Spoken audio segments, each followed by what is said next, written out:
வணக்கம். பாக்யலட்சுமி சீரியலில் எல்லோரும் நின்றுட்டு இருக்கும்போது பாக்யா வந்து சொல்கிறாங்க, உங்கள் அப்பா திரும்பவும் அப்பாக போகிறாராம். அவரோட ஒய்ஃபு இப்போ கர்ப்பமாக இருக்காங்க. அதனால தான் அவர் தயங்கி தயங்கி நின்றுட்டு இருந்தார். இது ஒரு நிமிஷம் பேச்சு, இவ்வளோ சந்தோஷமான விஷயத்த சொல்லிட வேண்டியது தானே. சொல்லிவிட்டு ஸ்வீட்டு சாப்பிட்றத விட்டு எதுக்காக தயங்கணுன்ட்டு சொல்கிறாங்க. அதை பார்த்துட்டு எல்லாருமே ஷாக் ஆகிறாங்க. பாட்டியும் கோபியோ பாக்யாவை பார்த்து முறைக்கிறாங்க. இதை பார்த்ததும் பாட்டி தலைமையில் கை வச்சுட்டு வந்து கீழே உட்காந்துடுறாங்க. தாத்தா பார்த்து முறைக்கிறாரு, இதெல்லாம் விஷயம் தெரிஞ்சு வச்சுக்கிட்டு தான் தென்னாலும் என்கிட்ட மறைச்சியான்ட்டு, அதனால தான் பையனுக்கு சப்போர்ட் போட்டுக்கிட்டு இருந்தியான்ட்டு தாத்தா ஒரு பக்கம் பாட்டிக்கும் கோபிக்கிட்ட சொல்லிட்டு நின்றுட்டு இருக்கும்போது கோபி அவங்க அப்பா கிட்ட பேச வந்தாங்க. அவர் பேசாமல் திட்டிட்டு போய்ட்றாரு. அதுக்கப்புறம் ஆளாளுக்கு கலைஞ்சி போய்ட்றாங்க. இவங்க பசங்க மட்டும் நின்றுக்கிட்டு இருக்காங்க. இவர் வந்து இனியா கிட்ட நிற்கிறாரு. இதுக்காக தானேப்பா என்னோட ஃப்ரெண்டுக்கு சின்ன குழந்தை இருந்தாக்கா தம்பி பாப்பா இருந்தாக்கா நல்லா இருக்குமான்ட்டு என்கிட்ட கேட்டியாப்பா, நீ நல்லாப்பாவே கிடையாதுன்ட்டு அவங்க அழுதுட்டு போய்ட்றாங்க.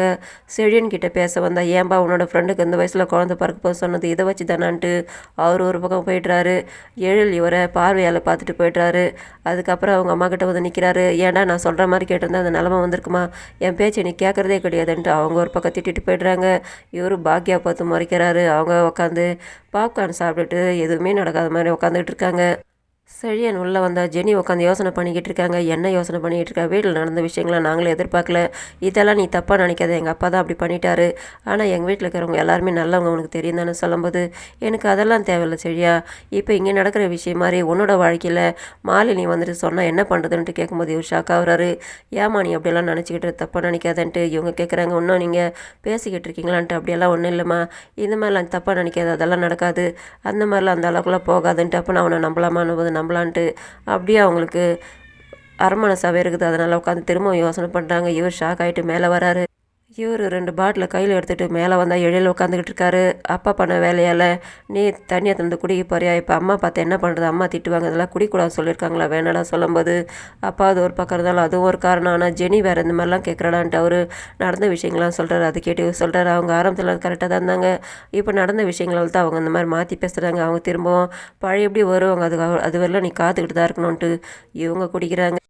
அப்போ செழியனும் எழிலும் பேசிக்கிறாங்க. அம்மா அப்பாவும் இவர் டைவர்ஸ் பண்ணிட்டு போயிட்டார், அதோடு போயிட்டு இருந்தா ஆயிருந்திருக்கோம், அவர் கல்யாணம் பண்ணிட்டு அவங்கள கூட்டிகிட்டு வந்து இடத்துல இருந்துங்கன்னு இவர் கொடுத்தனம் பண்ணி குழந்தையும் பெற்றுக்கு போகிறாரு. இது அம்மாவோட மனசு எவ்வளோ கஷ்டப்படும், அம்மா நமக்காக வாழ்ந்துக்கிட்டு இருக்காங்க, நமக்கு எவ்வளோ கஷ்டமாக இருக்குதுனாக்கா அம்மாவுக்கு எவ்வளோ தூரம் கஷ்டமாக இருக்கும். இது அம்மாவோட வீடு, இந்த வீட்டில் இதுக்கு மேலே அவர் இருக்கக்கூடாது, அதனால் பொழுது விடிஞ்சோன்னே முதல்ல பேசி அவங்கள வீட்டை விட்டு விரட்டினோன்னிட்டு இவங்க 2 பேர் பேசிக்கிட்டு இருக்காங்க. இதே நேரத்தில் இனியா உட்காந்து அழுதுகிட்டு இருக்காங்க. பாக்கியா வராங்க. நடந்த விஷயங்கள்லாம் மறந்துடு, அவர் தனியாக போய்ட்டு கல்யாணம் பண்ணிக்கிட்டாரு, எங்களுக்குள்ளே ஒன்றும் இல்லை, அதனால் அவரை நம்ம தட்டி கேட்க முடியாது இல்லையா சொல்லும்போது, ஏமா எனக்கே இவ்வளோ தூரம் கஷ்டமாக இருக்குது, உனக்கு கஷ்டமாக இல்லையானும் போது நான் கஷ்டப்பட்டு என்ன பண்ணுறது, அவர் நம்மளை பிரிஞ்சுட்டு போயிட்டு போகிறோம், அவர் வேறு கல்யாணம் பண்ணிக்கிட்டார், அதை நம்ம தட்டி கேட்க முடியாது இல்லையா சொல்லும்போது இவங்க அழுகுறாங்க. என்னோடய ஃப்ரெண்டுங்களாம் கிண்டல் பண்ணுவாங்க, அசிங்கமாகுது எனக்குன்ட்டு, அந்த மாதிரிலாம் யாரும் சொல்ல மாட்டாங்க, அந்த மாதிரி ஏதாவது ஒன்றா நான் பார்த்துக்கிறேன்ட்டு இவங்க சமாதானப்படுத்துகிறாங்க. இதோட முடியுது. நன்றி, வணக்கம்.